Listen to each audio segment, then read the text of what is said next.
दोस्तों, नमस्ते, प्रणाम। मैं आपकी संगीता पटेल अपनी यूट्यूब चैनल में आप सभी का स्वागत करती हूँ। एक बहुत ही प्यारा चुटकुला नाच गीत है और ये चुटकुला नाच गीत देवर भाभी का है। और नोकझोंक गीत कैसे लगे कमेंट में ज़रूर बताना। संगीता देहाती लोकगीत चैनल। कौन दिशा में देवर लगी है बजरिया, कौन दिशा में देवरा लगी है बजरिया, कौन दिशा में देवरा लगी है बजरिया, कौन दिशा में देवरा लगी है बजरिया। देवरा जाओ ना दुकान बेंदी लाओ ना हजार, बेंदी लाओ ना हजार, बेंदी पहिर भाभी बनी है दुल्हनिया, बेंदी पहिर भाभी बनी है दुल्हनिया। कौन दिशा में देवरा लगी है बजरिया, कौन दिशा में देवरा लगी है बजरिया। देवरा जाओ ना दुकान कंगन लाओ ना हजार, देवरा जाओ ना दुकान कंगन लाओ ना हजार, कंगना पहिरे भाभी बनी है दुल्हनिया, कंगना पहिरे भाभी बनी है दुल्हनिया।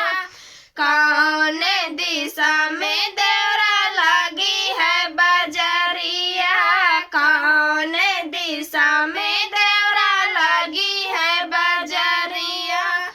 देवरा जाओ ना दुकान चुनरी लाओ ना हजार, देवरा जाओ ना दुकान चुनरी लाओ ना हजार, चुनरी पहिन भाभी बनी है दुल्हनिया, चुनरी पहिर भाभी बनी है दुल्हनिया। कौन दिशा में देवरा लगी है बजरिया, कौन दिशा में देवरा लगी है बजरिया। देवरा जाओ ना दुकान में पायल लाओ ना हजार, देवरा जाओ ना दुकान पायल लाओ ना हजार, पायल पहिरे भाभी बनी है दुल्हनिया, पायल पहिने भाभी बनी है दुल्हनिया। कौन दिशा में देवरा लगी है बजरिया, कौन दिशा में देवरा लगी है बजरिया।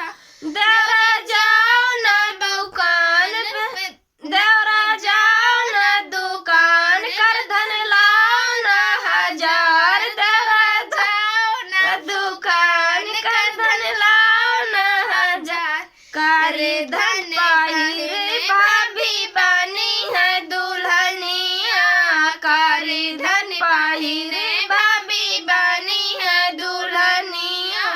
कौन दिशा में देवरा लगी है बजरिया, कौन दिशा में देवरा लगी है बजरिया।